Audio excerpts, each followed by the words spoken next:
شروع اللہ کے نام سے جو بڑا مہربان نہایت رحم والا ہے۔ ہا میم، اس کتاب روشن کی قسم کہ ہم نے اس کو مبارک رات میں نازل فرمایا، ہم تو رستہ دکھانے والے ہیں۔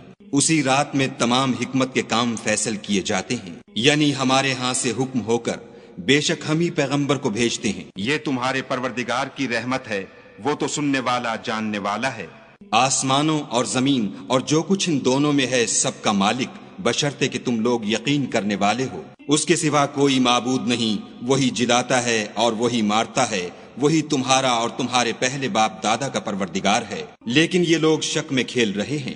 تو اس دن کا انتظار کرو کہ آسمان سے صریح دھواں نکلے گا جو لوگوں پر چھا جائے گا، یہ درد دینے والا عذاب ہے۔ اے پروردگار، ہم سے اس عذاب کو دور کر، ہم ایمان لاتے ہیں۔ اس وقت ان کو نصیحت کہاں مفید ہوگی جبکہ ان کے پاس پیغمبر آ چکے جو کھول کھول کر بیان کر دیتے تھے۔ پھر انہوں نے ان سے منہ پھیر لیا اور کہنے لگے یہ تو پڑھایا ہوا اور دیوانہ ہے۔ ہم تو تھوڑے دنوں عذاب ٹال دیتے ہیں مگر تم پھر کفر کرنے لگتے ہو۔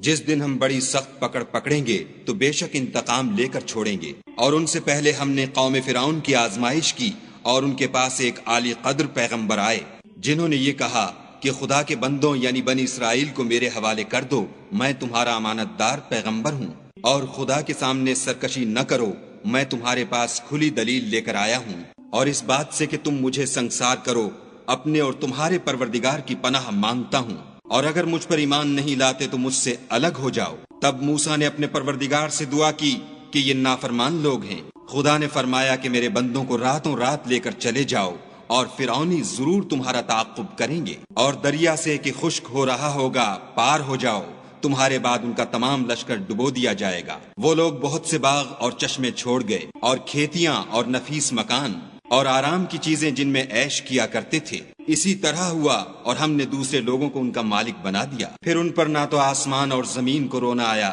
اور نہ ان کو مہلت ہی دی گئی، اور ہم نے بنی اسرائیل کو ذلت کے عذاب سے نجات دی، یعنی فرعون سے، بے شک وہ سرکش اور حد سے نکلا ہوا تھا۔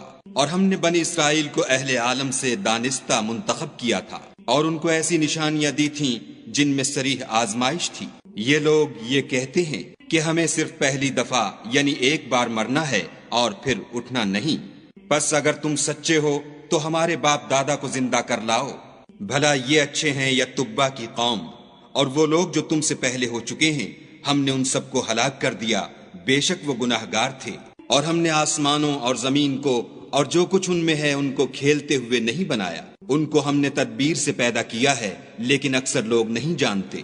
کچھ شک نہیں کہ فیصلے کا دن ان سب کے اٹھنے کا وقت ہے، جس دن کوئی دوست کسی دوست کے کچھ کام نہ آئے گا اور نہ ان کو مدد ملے گی، مگر جس پر خدا مہربانی کرے وہ تو غالب اور مہربان ہے۔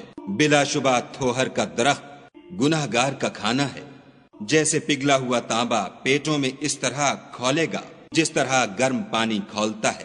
حکم دیا جائے گا کہ اس کو پکڑ لو اور کھینچتے ہوئے دوزخ کے بیچوں بیچ لے جاؤ، پھر اس کے سر پر کھولتا ہوا پانی انڈیل دو کہ عذاب پر عذاب ہو، اب مزہ چکھ، تو بڑی عزت والا اور سردار ہے۔ یہ وہی دوزخ ہے جس میں تم لوگ شک کیا کرتے تھے۔ بے شک پرہیزگار لوگ امن کے مقام میں ہوں گے، یعنی باغوں اور چشموں میں، حریر کا باریک اور دبیز لباس پہن کر ایک دوسرے کے سامنے بیٹھے ہوں گے۔ وہاں اس طرح کا حال ہوگا، اور ہم بڑی بڑی آنکھوں والی سفید رنگ کی عورتوں سے ان کے جوڑے لگائیں گے۔ وہاں خاطر جمع سے ہر قسم کے میوے منگائیں گے اور کھائیں گے، اور پہلی دفعہ کے مرنے کے سوا کہ مر چکے تھے موت کا مزہ نہیں چکھیں گے، اور خدا ان کو دوزخ کے عذاب سے بچا لے گا۔ یہ تمہارے پروردگار کا فضل ہے، یہی تو بڑی کامیابی ہے۔ ہم نے اس قرآن کو تمہاری زبان میں آسان کر دیا ہے تاکہ یہ لوگ نصیحت پکڑیں۔ بس تم بھی انتظار کرو، یہ بھی انتظار کر رہے ہیں۔